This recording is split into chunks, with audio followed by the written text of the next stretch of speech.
Karibu sana mtazamaji wa Hello Weekend, Jumapili nyingine nzuri kabisa tunakutana hapa. Tunayofuraha kwa kuwa umechagua Hello Weekend, tunayofuraha kwa kuwa wewe ni mwanafamilia wa UTV na wewe ni mwanafamilia wa Azam TV. Jumapili mahususi siku hii ya leo, ikiwa serikali yetu Jamhuri ya Muungano wa Tanzania kule jijini Dodoma, kinachoendelea kwa sasa hivi ni kujadili bajeti kuu ya serikali ambayo tayari waziri wa fedha ameiwasilisha bajeti hiyo ya trilioni 62.33. Mwaka mpya wa serikali unaanza mwezi wa 7. Mwaka mpya wa fedha huo serikali unaanza mwezi wa 7. Sasa unavyoanza na wewe lazima ujue vitu gani vitapanda bei, vitu gani havitapanda bei, na kama havitapanda bei au havitapanda bei vinagusaje familia yako. Ndicho ambacho tunakiangalia siku hii ya leo. Tushirikishane hapa, au wewe ni liwalo na liwe, au wewe unazingatia. Tushirikishane hapa kwa siku hii ya leo. Richard, mbona umecheka? Mimi ni Mercy, mwenzangu ni Richard Ngaila na yeye yupo timu liwalo na liwe. Kwamba pwetelea pwete. Pwetelea pwete yeye. Bana, sasa bajeti hiyo ni kwa namna gani imekufanya na wewe upange bajeti yako? Kwa sababu Julai mosi 2026 bajeti ya mwaka 2026-2027 itaanza kufanya kazi. Wakati huu wabunge wakiwa kwenye hatua ya kuijadili bajeti hiyo, huwa ni siku 7 hivi. Baada ya hapo basi wataipigia kura ili iweze kutumika sasa rasmi, ambapo serikali imepanga kutumia trilioni 62.334 kwa mwaka ujao wa fedha. Sasa kwa kawaida serikali inapokuja na bajeti huwa imeangalia mambo mengi, mambo ya uwekezaji, mambo kadhaa muhimu, maisha ya Watanzania, Mtanzania mmoja mmoja, maeneo yote muhimu kwenye afya, nimezungumza uwekezaji kwenye miundo mbinu na huduma zote muhimu za kijamii. Sasa wakati serikali inapanga bajeti ni kuhakikisha kwamba moja kwa moja inakuwa pia na athari kwa mtu mmoja mmoja. Sasa kwenye athari hiyo ni kivipi? Inawezekana ikabadilisha mtazamo wako wa kifedha na kiuchumi, ikakufanya sasa ufikirie tofauti. Umeshanifahamu vizuri. Kama utakuja na mtazamo wa kubana matumizi, ama utaendelea na mtazamo wa kujiachia, ama ulikuwa na bana matumizi sasa utaamua kujiachia ukiona kwamba kwa hali hii unaimudu, basi ni kuhakikishie kwamba mwaka wa fedha unaofuata, kama ilivyokuwa miaka mingine iliyopita, basi huwa ina nafasi kubwa sana ya kufanya maamuzi kwenye maisha ya mtu mmoja mmoja. Kwa hiyo kwenye familia yako, familia yangu na familia ya Mtanzania mmoja mmoja, basi kila mmoja tayari ameanza kuwaza namna gani ataishi ama kuendana na bajeti hiyo. Kabisa kabisa, na maana tunaulizana hapa, bajeti imegusaje?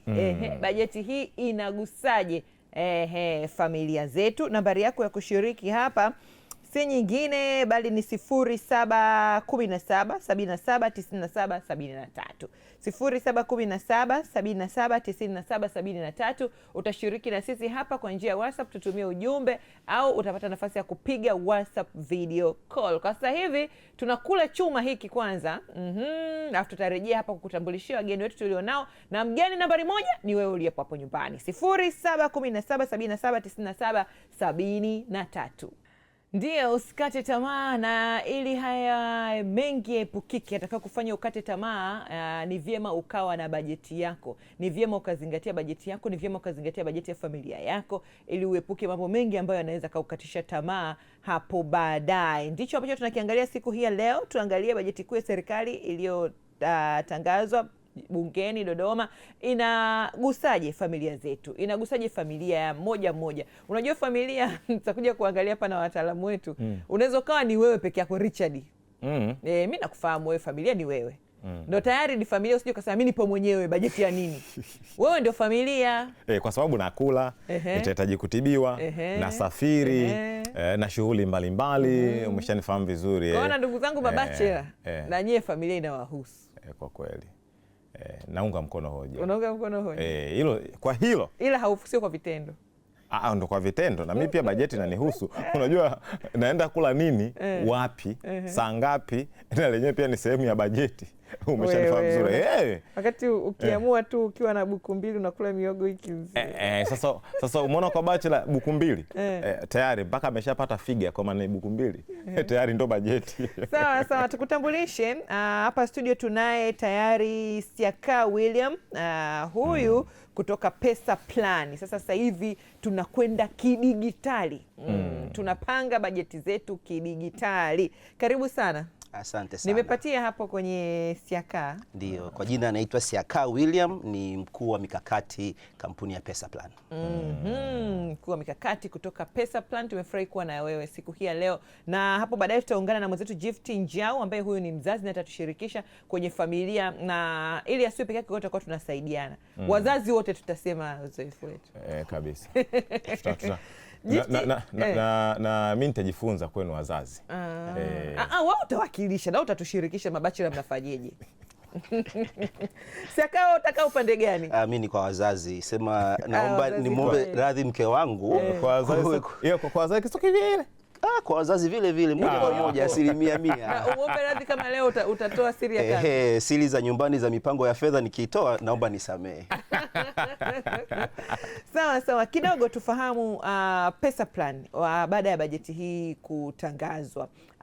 Mlifikiria nini hadi mkaja kuangalia eneo hili la inavyogusa familia? Unajua, kama nchi tunapofungua bajeti mpya, ile ina madhara na ina nafuu zake kwa ajili ya Mtanzania mmoja mmoja, na nadhani watu wengi tunakosea kwamba unaweza ukawa hauna bajeti yako au unayo, na ukiwa nayo haibadiliki. Bajeti yako ya miaka 3 iliyopita wakati bachelor umekuja kuoa unaishi vile vile, haiwezekani. Kwa hiyo sisi tunachoona ni kwamba kila bajeti inavyokuja na vitu vinavyobadilika, ni muhimu pia kwa kila Mtanzania kukaa chini na kupanga bajeti yake mpya tena, kwa sababu bajeti inakuja na mabadiliko mengi sana. Sasa kwa hiyo tukubaliane kwamba hakuna mtu hata mmoja anayeishi bila kupanga bajeti. Kuna kupanga na kuna kudhani umepanga. Unajua kuna wengine unakuwa na bajeti yako, lakini ukija kuangalia mwisho wa mwezi ulichotumia na ulichopanga vitu viwili tofauti sana. Na kuna wengine ambao hawana bajeti lakini wana bajeti yao, na maana ndio maana kila mwisho wa mwezi hata sio mwisho wa mwezi, katikati ya mwezi unakuta mtu anaishiwa hela, tunaanza kutafutana. Kwa nini umeamua kwanza tusema kwenye kipindi? Niliomba radhi mke wangu, naombeni radhi na nyewe wengine wote kama mimi tarehe 14 hii leo hamna kitu naelewa. Napita kwa HR nauliza mwezi huu mshahara ni tarehe ngapi? Mambo yasharibika. Sasa inabidi download Pesa Plan. Na ndio nataka niseme kuna mtu tunamwacha. Kidogo tushirikishe Pesa Plan ni nini? Pesa Plan ni program ambayo unaweza ukaipata both kwenye iOS, Android, hata kwenye website ambayo inamsaidia Mtanzania kupanga budget, kufuatilia matumizi ya hela, kuweka malengo ya kifedha na kusaidia kuwezesha akiba ili afikishe hayo malengo yake ya kifedha. Kwa hiyo ni application unakuwa nayo kwenye simu. Kwenye simu, hata kama ni laptop unaenda www.pesaplan unaweza ukaitumia. Unakuwa na account yako mwenyewe. Account yako mwenyewe. Kwa pesa zangu wenyewe mnakuwa mnazi. Hatuoni kabisa. Kwanza serikali ipo very strict kwenye hiyo. Hatuwezi kuona data za mtu mmoja mmoja, lakini wewe kama ukimpa password yako mke wako anaweza akaingia akakuta, lakini hizo shida ni zenyewe. Mnajua nani? Hatujui. Madeni yako hatujui. Wewe mwenyewe ndio unayaona pale. Unadaiwa lakini ni sehemu ya mipango. Kuna sehemu kabisa ya kusema nina madeni kiasi fulani kila mwezi nalipa kiasi fulani. Kwa hiyo inanisaidia. Kwa mfano ngoja. Yaani kwa mfano mimi ninapata mshahara wa shilingi 500,000, naandika pale napata 500,000, mahitaji yangu ni haya na na deni hili, yenyewe inaniambia fanya hiki fanya hivi. Nikitaka kununua hadi chungwa itaniambia. Hadi chungwa unaweza ukaandika pale nimenunua chungwa shilingi 50 hapo unaiandika pale. Sawa. Haya, Pesa Plan bwana, wao wakazingatia bajeti hii na wakawa wameandaa mwongozo muhimu sana wa mambo ya kuzingatia, na director itabidi utupatie sasa hapa tuanze kuangalia kile ambacho wamekifanya. Kwa hiyo bajeti ya 2026 2027 na bajeti ya kaya, si ndio? Ndio. Kwa hiyo ni nini Mtanzania anapaswa kujua kuhusu chakula, usafiri, shule, biashara na matumizi ya kila mwezi? Kwa nini haya maeneo Sakai? Tuanze na chakula ambacho kwa Mtanzania wa kawaida ndio inakuwa ni sehemu kubwa sana ya bajeti yake ya kila siku. Chakula kitapanda bei sio tu kwa sababu ya bajeti iliyotokea, lakini kwa sababu ya uchumi wa dunia unavyoenda. Kitu ambacho kitasababisha chakula kupanda bei sana ni bei ya mbolea ambayo ilianza kubadilika kutokana na vita zilizotokea ughaibuni. Sasa hivi ambacho tutaona bajeti hii itafanya ni itasaidia kwenye namna fulani kwenye vyakula kama chakula ukiwa unatumia mafuta ya ndani, mafuta ya kula ya ndani. Serikali imeondoa kodi kwenye mafuta ya ndani yanayotengenezeka na mbegu za ndani, ambayo itapunguza bei ya chakula, mafuta ya kula. Na hapo tuangalie sasa, tupate ya pili. Ya kwanza sasa. Kwa hiyo ya kwanza ni athari ya bajeti katika kaya, yani kila familia itaguswa kwenye eneo la usafiri na mafuta, si ndio? Ndio. Tupe muktasari, tueleze. Kwenye shinikizo la bei ya mafuta, serikali imeamua kuto kuweka kodi zozote zingine, lakini wamefanya gharama kwenye bei za vifaa vya mafuta. Kwa mfano pikipiki, ushuru wa pikipiki umeongezeka, na registration ya pikipiki pia imeongezeka. Wameweka ushuru wa asilimia 5 kwenye pikipiki, na pia registration imefika hadi 1,500,000. Kwa hiyo pikipiki ambayo ilikuwa milioni 3 sasa hivi ukiwa unapanga kutumia kama 2,500,000 zaidi, kutokana na hiyo excise duty na registration fee iliyoongezeka. Kwa hiyo hapo kwenye eneo la bei ya mafuta, familia yote inavyopanga bajeti yake kuanzia mwezi wa 7 iongeze bajeti ya usafiri na mafuta. Iongeze bajeti ya usafiri na mafuta. Ingawa hii inapelekewa zaidi na uchumi wa dunia, lakini tunaona kabisa kwamba itaendelea kuongezeka, na hii bei ya mafuta pia itaenda kuongezeka kwenye bei ya chakula pia, maana vyakula vyetu vyote vinaletwa Dar. Kwa hiyo kama unachukua mchele wa Mbeya, ile bei ya mafuta nayo itaongezeka kwenye mchele wa Mbeya. Na hapo kwenye eneo jingine, eneo la mafuta, kwamba unatakiwa ufuatilie matumizi halisi ya mafuta ya kila mwezi. Ndio kabisa, tushaanza kuona kwamba mafuta yameongezeka sasa hivi ni 4,000 na kwa hiyo kwa sisi ambao tunatumia magari, pikipiki, ile bei itazidi kuongezeka, na mwisho wa siku hata nauli zitazidi kuongezeka. Kwa hiyo familia ianze kuweka at least 10% hapo bafa kwa ajili ya usafirishaji kila mwezi. Kwenye eneo la ushuru wa bidhaa kwenye pikipiki, watakaoathirika ni waendesha pikipiki. Kuendesha pikipiki, kwa hiyo 2,500,000 ambayo inaongezeka, kama una mkataba wako ongeza siku 10 au siku 20 zingine, inategemea na unarudisha shilingi ngapi kila siku.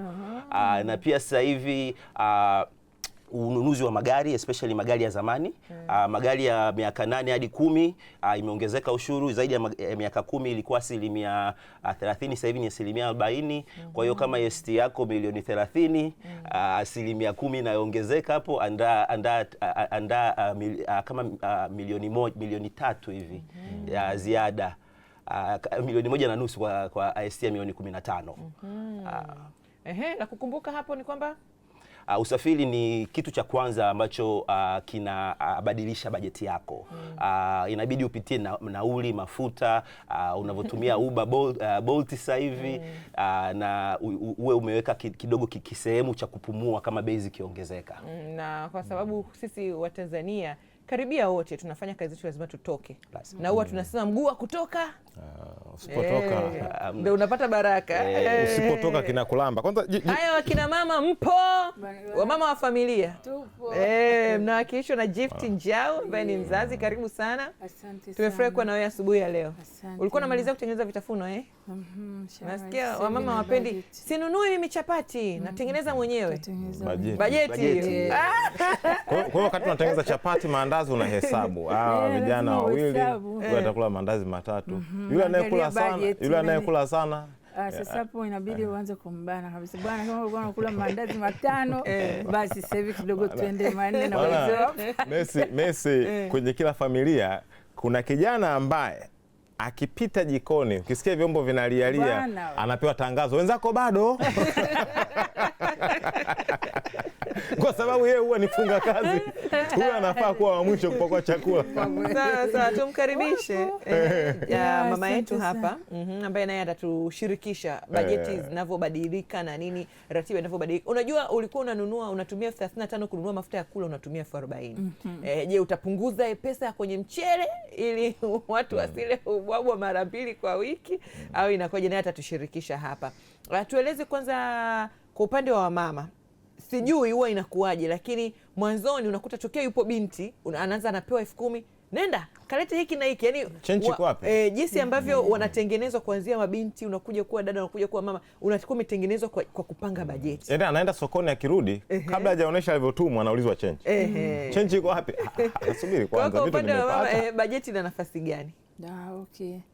Naweza nikasema bajeti ya mwaka huu iko sio mbaya sana wala sio nzuri sana, at least iko katikati.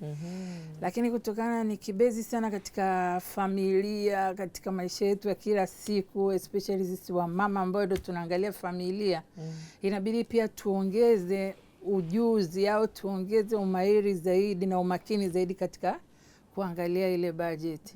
Lesi kama ulivyosema sasa, mchele au mafuta kweli tunanunua lita 5 kwa shilingi 35 ndio bei ilikuwepo. Lakini sasa hivi imeshapanda kidogo.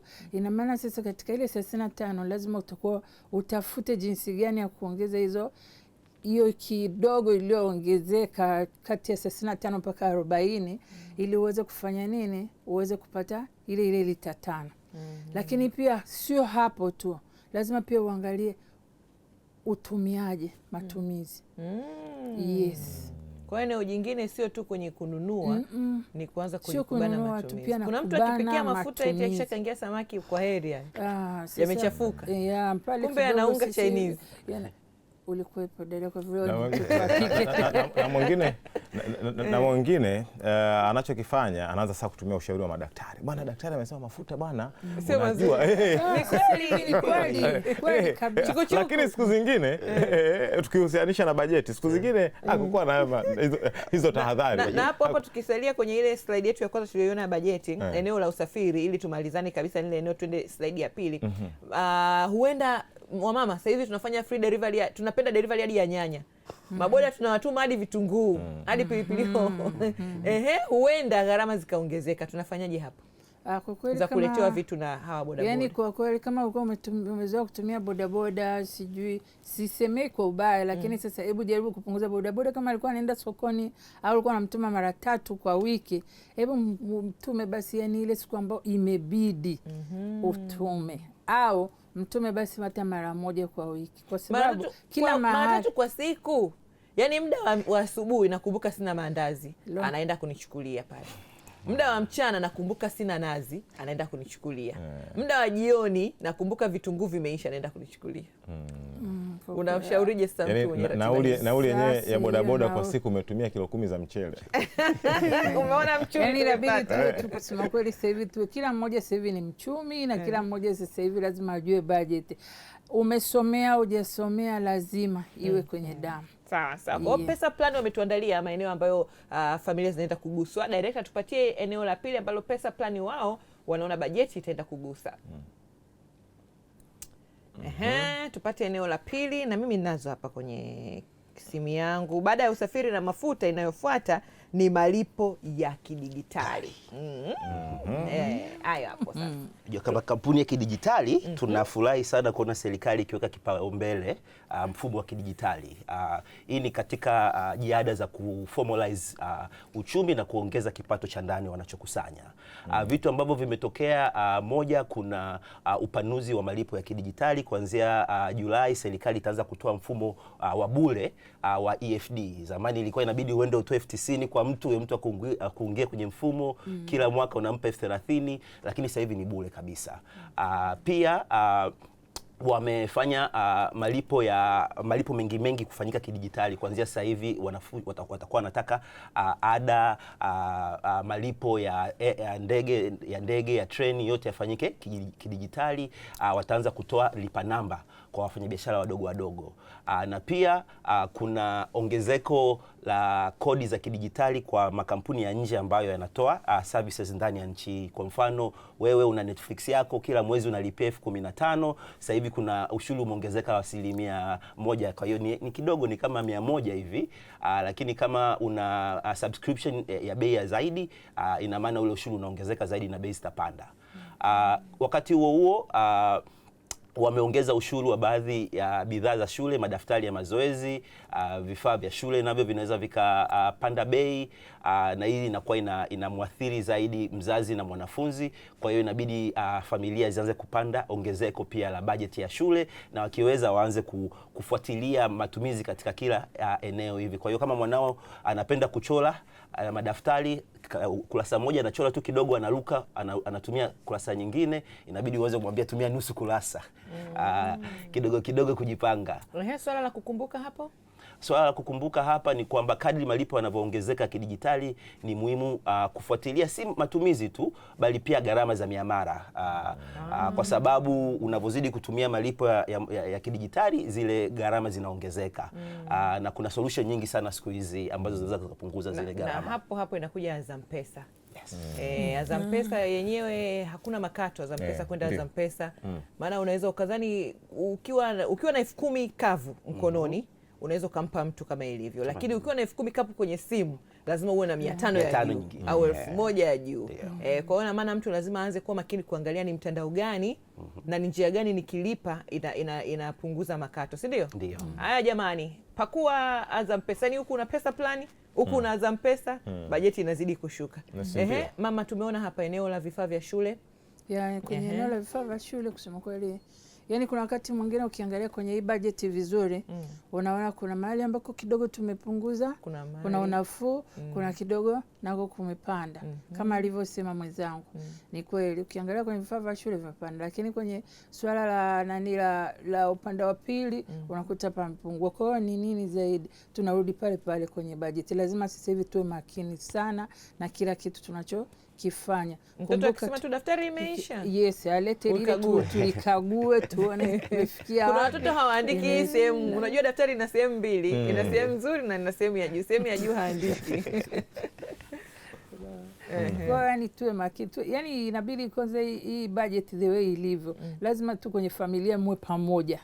Kwanza inakusanya pamoja ili kusudi kila kitu kiwe kwa uwazi, kuanzia upande wa madaftari, upande wa jikoni, yani budget inakuwa mbali. Na hii budget imetufanya kama ndo darasa, lakini pia na nyumbani pia tunatakiwa tuwe na budget. Kwa hiyo serikali inaposoma bajeti kwenye mwaka ujao unaofuatia wa fedha, na familia huwa zinakaa na kupanga mipango yao. Of course, lazima tufanye hivyo. Unapata wapi huo muda mama? Utaupata dada. Yaani unawakusanya, unaambia leo tunakaa na sisi. Sio saa hiyo kama saa hizi. Lazima na wewe umeshajipanga ni jinsi gani ya kufanya ili kusudi uwapate. Kuna likizo. Kwa hiyo wewe unapanga kabisa vizuri kabisa. Kama saa hizi lazima tuanze kujipanga taratibu, sijaweka sawa sawa, lakini hawasemi mama mchumi huyu. Sasa ule uchumi ninavyowafundisha ujue nao ni darasa nimempa. Kwa hiyo vitu gani ambavyo huwa mnavizingatia hasa wakati serikali imesoma bajeti yake na wewe kwenye familia umekaa kama mpanga bajeti mkuu wa familia? Wewe ndo waziri wa mipango kwenye familia. Kwanza unaanza kuangalia eneo lako. Yani mama, kwanza unaanza jikoni. Yani lazima uanze kwanza jikoni. Familia pale haina amani. Na wala yani hapo hakutakuwa na maelewano. Kwa hiyo lazima uanze kuangalia jikoni. Kama nilikuwa natumia matumizi labda let's say kwa mwezi natumia 300,000 ya mwezi mzima. Sasa hapo ina maana itakuwa ongezeko almost karibu labda 50,000 au 400,000. Sasa hii 400,000 kwanza natakiwa nifikirie kuumiza kichwa, nitabana wapi mpaka ikamilike ile 100,000 iliyoongezeka. Na hapo sasa haitaishia kwangu, lazima tukae tena, jamani, sasa matumizi yameongezeka. Pale unavyotoa lile darasa kuna faida kuu mbili kama sio tatu. Ya kwanza wanawafundisha wale kujua budget. Yani wale wanaokuzunguka, haijalishi ni wadogo ni wakubwa, lakini anajua kuna budget. Yani kuna vitu lazima uvipange kwa mpangilio. Ya pili, kuna vitu vingine sio muhimu. Tunaenda supermarket, nahitaji cheese, nahitaji hizo Nando's, vitu gani vinanogesha nani. Sasa kidogo wanangu, sasa tuanze kuangalia, je, zina umuhimu? Badala hizi cheese na nini, kwani tusitumie kitu fulani ambacho unakuta ndio unaanza kupata angalia mbadala. Sasa hatutaji vitu vingi sana kwa sababu tutaharibu na masoko ya watu, na wao pia wanatafuta biashara. Kwa hiyo kama naweza nikatumia labda ni mafuta tu ya kawaida kukaanga hizo kama alivyosema kaka, nitengeneze vitafunio. Kwa sasa why not niende tena sokoni au niende kwa wale wengine wafanya biashara nikanunue mandazi. Naweza nikapiga mahesabu, kilo moja itanitolea mandazi labda 20. Lakini hiyo 20 mandazi 20 ningeanunua kule mtaani kwa shilingi ngapi? Labda kwa shilingi 3,000 au 5,000. Unaona, kwa hiyo pale nimeshajiokolea. Kwanza kilo moja siimalizi kwa siku, lakini mandazi yameshatoka 20, nitautumia ule unga mara 2. Kwa hiyo tayari ile bajeti nimesha hiyo kubana matumizi sasa. Kwa hiyo kwenye kubana, lakini unachezea kule kwenye bajeti. Kwenye kubana matumizi kwa mtu mmoja mmoja pia mnazingatia, hasa akina mama. Unajua bwana, akina mama huwa wana matumizi mengi. Huwa wataenda kusuka, watatengeneza kucha, watafanya hivi, wataenda kujiremba. Huko pia huwa mnazingatia. Sasa mimi mama sitosuka mwaka huu. Na kwa nini tusisuka? Huwezi kuifuta moja kwa moja. Nilikuwa naenda saluni mara 4 kwa wiki. Sasa hivi nitaenda mara 2. Nitafanyaje? Leo nitasuka labda mistari yangu vizuri, nitaosha, nitasuka twende kilioni yangu 5, nitatafuta weave au wigi ninavaa wiki nzima. Na kunyoa, sababu kunyoa bado tunacheza pale, hata nikinyoa, hata nikisuka rasta, lakini nitakuwa nafikiri kina mama wanyoe mara 2. Wakina mama wafanye nini? Wanyoe. Wewe ndio kwenye kipindi. Director tunatoa kwenye kipindi. Kubana matumizi. Kwa sababu umeona Messi amependeza. Haitoka. Mimi nina matatizo yangu. Ya kubana matumizi. Mimi sina nywele ndio maana, lakini sio na kubana matumizi. Tupatie director slide yetu ya 3 tuangalie. Jambo jingine ambalo Pesa Plan wameona kabisa bajeti hii imegusa ni chakula na matumizi ya nyumbani. Tumefikiwa hapa. Twende kazi Chaka. Kama ilivyokuwa nasema mama hapa, kuna sehemu vitu vimeondoka na kuna sehemu vimekuja. Sehemu kama iliongezeka sasa hivi ni kama kwenye tozo ya sukari. Serikali imeongeza tozo ya sukari, lakini hii tozo inaenda kusaidia kulipia bima ya afya kwa Watanzania wote. Kwa hiyo ni asilimia ndogo wameongeza, ni shilingi 10 kwa kilo kama sijakosea. Kwa hiyo kama wewe familia yako inatumia kilo 10 kwa mwezi, ni shilingi 100 imeongezeka. Lakini kama taifa zima, viwanda pia kuna hela nyingi ambayo inaweza kusaidia kulipia bima ya afya. Lakini pia kuna ushuru wa forodha kwenye mafuta gari ya mawese ambayo itaongeza baadhi ya mafuta ya kula bei. Na pia tulikuwa tunaongelea kodi ya thamani kwenye mbegu za mafuta yaliyotengenezeka kwenye mbegu za nchini itapunguza bei ya mafuta, lakini bado kwa sasa tunategemea zaidi mafuta ya kula kutoka nje. Kwa hiyo bei tutegemea itapanda kidogo wakati uwekezaji huu wa kutengeneza mafuta yetu ya ndani unapanda. Kitu cha kukumbuka hapa ni kwamba namba 4 na cha mwisho hapo kwa muhimu nilitaka nisiwaseme, lakini serikali pia isiwaache. Last but not least hiyo. Hii kwenye matumizi ya nyumbani na nimetoka kuongea hapa muda si mrefu. Serikali imeongeza pia. Kuna kodi ya 5% hapo kwenye bidhaa ya urembo, bidhaa za kucha pia, na hata kwa kaka kwenye bidhaa za betting. Maana kunajua kuna wengine mabachelor pale kwenye bajeti yao ya mwezi, kuna bajeti ya betting nayo inaongezeka 5%. Director tupatie hapo tuone kwenye jambo la muhimu, turudishie hiyo namba 3. Ili tuangalie hilo jambo la muhimu la kuzingatia. Tunakumbuke kwamba gharama za matumizi ya nyumbani hazipandi kwa kiwango sawa. Kwa hiyo ni muhimu kugawanya matumizi katika sehemu mbalimbali. Kwa hiyo kusema kwamba hii ndi nyama natumia kiasi fulani cha nyama inaweza isipande sana bei, lakini chakula sasa kwa sababu ya bei ya mbolea inaweza ikapanda sana. Kwa hiyo kuweza kujua ni kitu gani kinapanda bei na tujipange vipi ili tuweze kuhimili haya mabadiliko ya bei ni muhimu sana kwenye kupanga bajeti ya nyumbani. Sawa, asante sana. Mama, hapo nini kipi cha kwenda kuvuta, kusqueeze? Kwa kweli nimeviona. Viko vizuri. Hapo tunabadilisha shawajeli. Shawajeli sasa hivi tunatengeneza, inabidi tuwe tu wajasiriamali wote. Unatengeneza? Ndio. Mafuta unatengeneza ya nazi? Isi mafuta ninao pia kwenye gari, naomba wewe mteja wangu wa kweli. Mtoto wangu mimi anatumia mafuta ya nazi. Itabidi ninunue mafuta ya nazi hapo kwa mama. Hapo itabidi tu wajasiriamali. Kwa sababu bahati nzuri hivi vitu vyote vinapatikana, nazi tunazo masokoni. Basi kama hata hujui kutengeneza watakutengenezea tayari. Ukienda sokoni sokoni kama Buguruni kule. Yapo kabisa, yani kila mafuta na grade yake. Hata ukienda kwenye supermarket hivyo. Kwa hiyo yani pia naweza nikasema hii budget pia inatufundisha jinsi gani ya kuishi maisha ya baadaye. Yani tunarudia kule kwenye kula vile vitu natural, vile vya zamani vizuri ambavyo vilitumika mpaka kwa mababu zetu, mabibi zetu. Ndio maana wana miaka 80, 90, 70, unaona. Kwa hiyo ukianza kutumia kwa sasa hivi, naamini pia itakusaidia. Yani ujue budget ndio mwalimu wako. Huwa mnajadili pia vyanzo vya mapato Nimeona hapo kuna kuwa mjasiriamali. Kuwa mjasiriamali. Basi nafikiri ngoja Gift hujaoa bado. Unajua kuna kipato chako cha familia cha mama. Hapo nilikuwa napasubiri sana. Kwamba chanzo cha mapato ni baba. Mimi chanzo cha mapato kwa familia hakinihusu. Najitahidi kubana bajeti. Sasa nianze kujadili chanzo cha mapato. Unamtisha dada sioe. Sasa tukisema hivyo ni kweli anavyosema dada. Ni kweli chanzo cha mapato ni baba. Lakini tukienda kwa chanzo kikuu. Hatutoi ile sifa ya baba. Chanzo cha kikuu cha mapato ni baba. Lakini tukienda kidigitali sasa hivi na jinsi maisha yanavyotupeleka, lazima baba awe na msaidizi. Usaidizi lazima kuwa kuna vyanzo serikali. Basi mimi nasaidia kwenye viberiti na nini. Tunagawana majukumu. Yani siwatetei wanaume, lakini sasa inabidi tugawane watetea mama. Kwa sababu hata serikali ina njia nyingi za kupata mapato. Kuna kodi, umeshanifahamu vizuri. Kuna mikopo, kuna kodi, kuna masuala ya uwekezaji, kuna ushuru na njia nyingine nyingi, si moja tu. Wakati kuu ni kodi. Kweli. Lakini kuna njia nyingine nyingi. Chanzo cha hapo kwenye chanzo cha mapato. Director tupe slide nyingine chanzo cha mapato.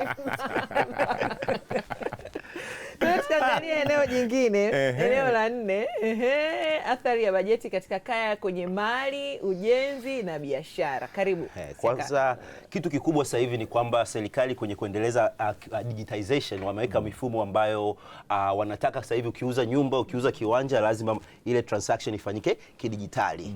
Kwa hiyo ina maana kuna rekodi hapo. Kwa hiyo sisi ambao tulikuwa tunanunua na kuuza viwanja, sasa hivi lazima ujue kuna zile kodi ya 10% capital gains na zingine ambazo inabidi uziweke kule. Kwa hiyo kama unafikiria nyumba ni milioni 100, ongeza milioni 10 hapo. Kama kiwanja milioni 5, ongeza 10% na kodi zingine hapo. Pia kuna uongezeko wa ushuru wa forodha kwa vifaa vya ujenzi sasa za steel kutoka nje, chuma, ili kulinda viwanda vya ndani, ambayo hii wakati kwenye short term itatengeneza bei ya ujenzi ipande, lakini huko mbeleni tukianza kutengeneza cha kututosheleza bei zitakuwa zina uhimilivu zaidi na zitapungua. Kwa hiyo kama umepanga kujenga, weka hapo kiasilimia 10-15 vitu vinaweza vikaongezeka. Tahadhari. Sije kafika wakati nyumba ikabaki inaelea tu. Ingawa nyumba unamalizia ukihamia, unajua ili mradi kuna milango, geti, unaishi. Lakini kishafikia wakati kufikia kwenye wakati ya bidhaa zile ambazo zinatumia lugha ya Kiingereza kwenye ujenzi, nasikia hapo kinaumana. Huku kwingine mchanga, tofali, ama shida. Mbao kwetu huku. Sasa maneno yakishaanza kubadilika, so gypsum, tiles, mabo. Kwa hiyo sasa hivi tujipange. Lakini kama kwa wale ambao wana biashara, kuna nafuu ambazo zimekuja na kuna zingine ambazo ziliongezeka. Nafuu moja ni kwamba zamani ilikuwa kama unaingiza kipato chini ya milioni 100, unaenda TRA unatangaza, bwana mimi kipato changu ni hichi na kadiria kodi fulani. Ile imeongezeka kutoka milioni 100 mpaka milioni 200. Kwa hiyo mama, biashara yako ya sabuni nini, shower gel, uko sawa. Inawezekana unaingiza milioni 300 hatujui. Na tukope sasa hapa. Lakini kubwa hapa, kikubwa cha kukumbuka ni kwamba mabadiliko ya bajeti kwenye mali, ujenzi na biashara yanahitaji mipango ya muda mrefu. Kama unajenga, unanunua mali au una biashara ndogo, inabidi ujipange na ujipange ukijua gharama zote tu, sio ile gharama ya dalali anayokuambia. Na sisi tunaweza kusaidia, unaweka kidogo kidogo kila mwezi, unakisave mpaka ufike sehemu ambapo unaweza unaendelea. Na hapo kwenye namba 3, ongezeko la kiwango cha kodi ya makadirio cha kufanya ni kutenga akiba ya kodi kila mwezi. Kila unapofanya, na sasa hivi kwa sababu malipo yanakuwa yapo kidijitali, inakuwa inakusaidia kuweka zile rekodi zako ili uweze kulipa kodi. Ongezeko la maombi ya mikopo namba 5 hapo. Hii ni serikali za mitaa. Hii ni kwa ajili ya kusaidia biashara, sasa biashara za vijana na wakina mama. Serikali imeongeza lundo la hela ambayo inaenda kutoa mikopo ya serikali za mitaa. Kwa hiyo unapofikiria mama kuongeza biashara yako sasa hivi, nenda pale kwenye serikali za mitaa kusaidie. Sawa sawa. Namba 6 hii? Ya namba 6 ni ushirikiano wa dhamana ya mikopo ambayo itasaidia kuongezeka upatikanaji wa mikopo kwa biashara zinazostahili. Sawa sawa. Kwa hiyo hapo kubwa la kukumbuka umeshatuambia, kubwa la kukumbuka hapo. Ndio. Sawa sawa. Mama, tumeangalia hapa eneo hili la kodi limegusa mali, ujenzi na biashara. Karibu kwenye familia hapa. Manake familia nyingi utasikia, mbona hamfanyi mtoto birthday? Najenga. Thamani ya keki ni matofali 3. Ni kilo ya misumari.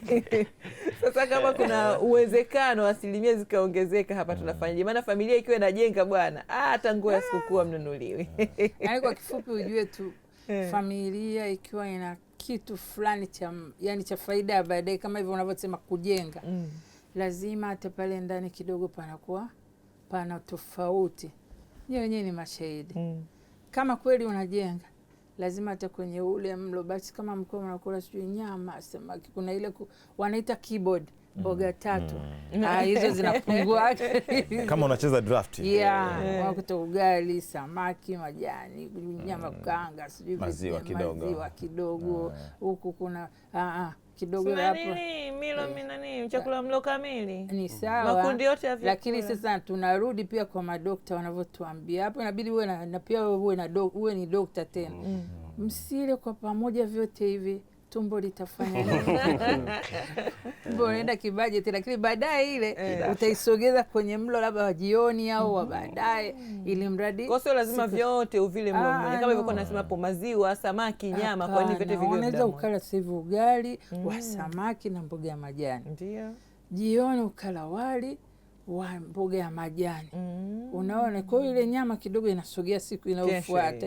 Tatusevu kesho mchana. Tatusevu kesho mchana. Kwa hiyo kale kasenti ambako ningeongezea pale na nini, kanahamia wakati sehemu nyingine. Asante sana. Director, tuletee hiyo ya mwisho. Baada ya bajeti tufanye mambo gani 5 ambayo pesa plan wao wameona ni ya muhimu tuyafanye baada ya bajeti?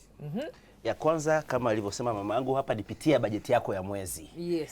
Na usifanye watu wanatagaga ile bajeti ya mwaka, lakini kwa vitu vinavyozidi kubadilika inabidi uweze kila mwezi upitie bajeti yako, na kama unaweza hata kila wiki upitie matumizi. Je, tunatumia pamoja na bajeti? Maana unaweza ukafika katikati ya mwezi ukakuta umemaliza bajeti yote. Cha pili ni kuongeza makundi yanaweza kupanda gharama. Kwa hiyo ukiona bajeti yako, weka makundi: usafiri, chakula, shule, ujenzi, nafuatilia hivyo vitu. Cha tatu, tengeneza emergency fund. Kama nchi tuna reserve za miezi 4.5, wewe kama familia jitahidi hata miezi 3 uwe na emergency fund cha kupeleka vitu vikibadilika. Rahisi. Sasa ndio inapanga bajeti. Watu tunatoka kuzungumza tarehe 15 sina pesa, wewe unaniambia. Ungeanza tarehe 1 kupanga yale matumizi. Niwe na akiba ya miezi 3. Mimi nimekuwa mafuta. Sasa ndio inabidi ufanye hivi ili familia iwe na imani. Sio rahisi, lakini matatizo nayo yanakuwa vile vile ya miezi 3. Yaani vile unataka tuweke akiba ya miezi 3 na matatizo nayo yanakuja. Kifurushi cha miezi 3 cha matatizo. Yanaweza kuwa hata ya mwezi. Yaani matatizo yanachukua bajeti yote. Lakini ni bora matatizo ya kukuta una emergency fund ya kuitumia kuliko ya kukuta wakati hauna chochote.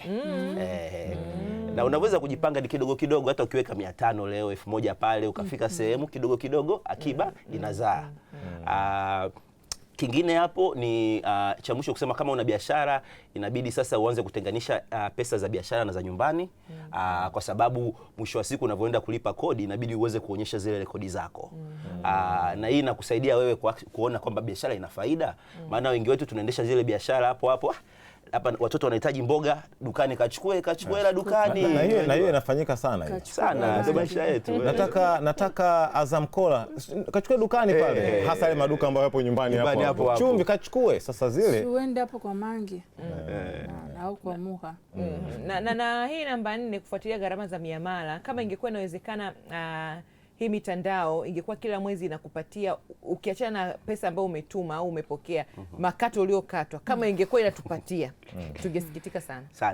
Na hapa ndio inakuja pia Azam Pesa kweli, na Azam Pesa huwa inatutumia kabisa kwamba umeokoa kiasi fulani endapo ungefanya miamala yako na kampuni nyingine, kwa sababu ukiletewa kile kiasi, kuna muamala unajikuta unakatwa 1500, muamala unakatwa 3000, muamala unakatwa 5000. Ukija kukusanya unaweza kuta hadi 1,100,000, 1,200,000 umetumia kwenye kukatwa kwa mwezi huo. Bajeti ya usafiri ya mwezi mzima hiyo inazidi, unajua. Kwa wale wajenzi tunanunua nini? Gypsum. Simenti mifuko 6. Asante sana Shaka kwa mkusanyiko huo, na sisi ndio maana tunakuuliza, bajeti imegusa familia yako? Kwa haya yote tumeyapitia hapa, umeyaona vizuri, tumeyapitia mwanzo hadi mwisho. Wametuandalia hapa vizuri wenzetu Pesa Plan, na tuambie wewe, bajeti imegusa familia yako? Tutumie ujumbe wako hapa. Namba yetu inapita hapo chini kwa njia ya WhatsApp, tutumie 0763. Sasa tuna namba 2 siku hii ya leo. Kwa hiyo kwa ambao mmetuma hiyo, poleni sana. Wamezoea mara kwa mara. Hii ya mara kwa mara ambayo ndio inapita sasa hivi hapa, kumetokea changamoto kidogo, poleni sana, najua mmetuma huko ujumbe. Leo tunatumia namba ya 0717 77 93 73. 0717 77 93 73 ndio ambayo namba utaitumia. Bila shaka mtaizoea, ndio namba ambayo utaitumia. Asanteni kwa ambao mmetuma ujumbe kupitia ile namba yetu nyingine, ina changamoto kidogo, kwa hiyo tunatumia namba mpya hapa. Kwa ujumla sasa, mama, unazungumza nini juu ya bajeti kugusa familia? Kwa kweli, kwa ujumla juu ya bajeti kugusa familia ni sawa, ni kweli, kwanza inatufundisha, lakini kuna hichi kipengele cha mwisho hapo kilichokuwa kinaongelea kwa habari ya miamala. Kwa kweli, kwa habari ya miamala, kuna miamala mingi. Unajua hii miamala ukiitumia vizuri ina faida, na ukiitumia vibaya pia ina hasara, lakini hasara ile pia inakupiga wewe mwenyewe muhusika unayetumia. Kwa mfano, leo nimeweka labda kabando kangu kwa shilingi 1000, nimejiunga kama kawaida, japokuwa siku hizi hamna uhalisia, hakuna bando la 1000. Yes, that's why nikasema kwa mfano siku hizi bando ni 2000 jamani, hivi ni kwa nini?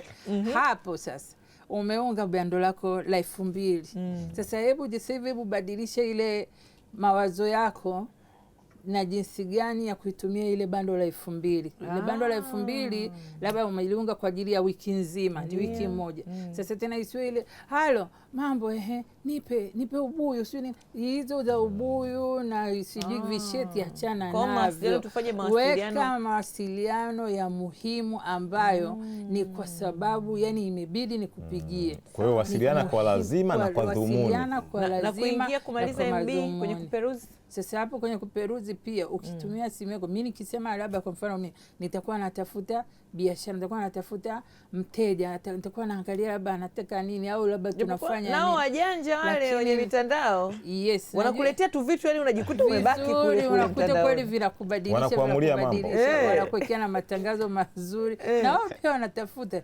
Lakini sasa tumia sasa nini kwa yani utumie akili yako vizuri ya kibajeti. Bila hivyo hiyo 2000 itaisha na utaongeza na wiki imeisha. Na kama tungekuwa tunaonyeshwa kabisa mwezi mzima au wiki nzima umetumia kiasi fulani, ni kodi yaani unapata frame pale na ni kari yako. Bwana, kwa nini haupo online? Online kuna nini? Yaani nini kinaendelea huko? Nielezee. Nimekutumia picha. Pesa nini?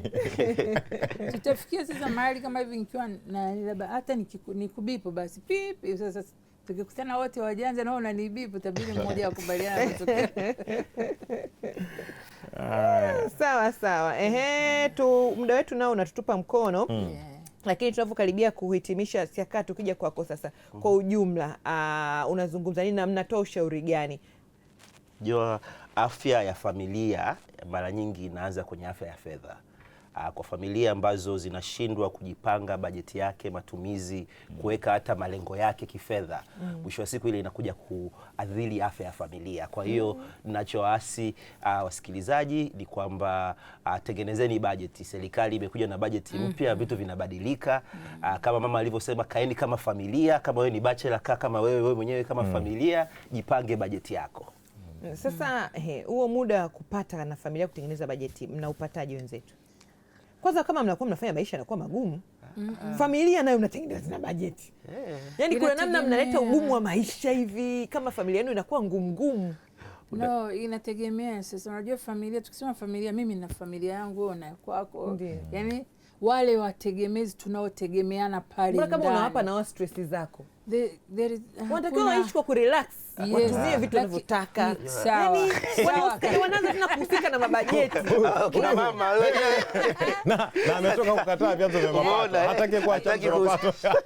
Ni stress za mzazi, yani stress zako wewe kama mzazi. Kwa nini unataka utushirikishe na sisi watoto? Sisi kazi yetu ni kurelax, kufurahia yani mema ya familia. Kwa nini unafikiri nakataa? Yani mnaanza kutushirikisha na mabajeti. Sasa hivi ukija mezani umekuta chai, umechukua hiki kikombe, umeweka sukari, vijiko vitatu imekuwa sweet, alafu unaenda kumwaga. Ni kuangalie tu kwa kweli. Alafu sasa mama natakiwa ni relax. Umeona kwenye hiyo chai relax kwenye mikono yako. Hiyo chai chini unakuta kuna sukari ilibaki imeganda. Unaosha kikombe. Alafu ni wewe umenunua lazima nikuite. Hivi sio matumizi mazuri. Tena tunaweka unakuwa unanipa nisiwe na uhuru na familia na nyumba. Afya sio vizuri kwa sukari. Yaani hapo inabidi sasa, kutokana na jinsi maisha yalivyo, ni kuambia kabisa athari za ile sukari uliyoweka huko. Kwanza umetoa hasara. Pili, naanza kuingia pia kwenye mambo ya neno la Mungu. Ni dhambi kumwaga chakula Kabisa. Kwa nimesha kufundisha viwili, umefanya vibaya, ni dhambi kumwaga chakula.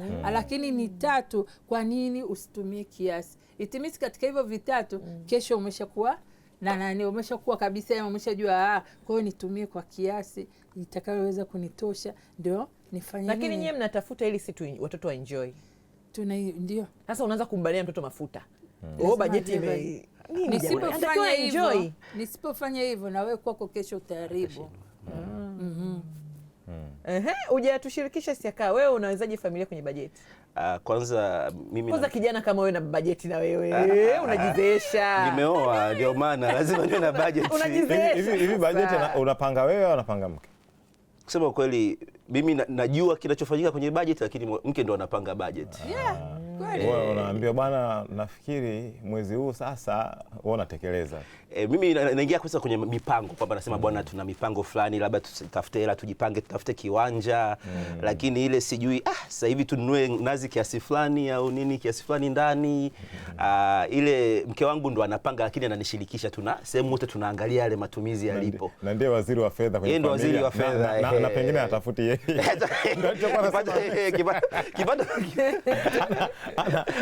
Anaweza akakuomba pesa akanunia pesa zako kwa nini jamani? Asanteni sana jamani, tunashukuru umekuwa na sisi kwa siku hii ya leo. Tumepata kitu. Pole kwa wale ambao umetuma ujumbe. Nambari yetu utaendelea kuizoea. Hii ina changamoto kidogo, lakini itarejea, na bila shaka umeshaelewa namna ambavyo na umetafakari ambavyo bajeti imegusa familia. Richard, mimi naitwa Mercy Mbaya. Tukumbushe wageni wetu. Tumezungumza hapa na Gift Njau, yeye ni mzazi, lakini Siaka William yeye ni mtu wa mikakati. Hapa niongeze na mipango bila shaka. Mikakati na mipango vinatembea pamoja. Ibadi sio mipango ya fedha nyumbani. Hiyo ni mke wangu. Sasa hiyo kutoka Pesa Plan. Ndio. Asanteni sana, tumefurahi sana kuwa nanyi na tunakamilisha hivyo.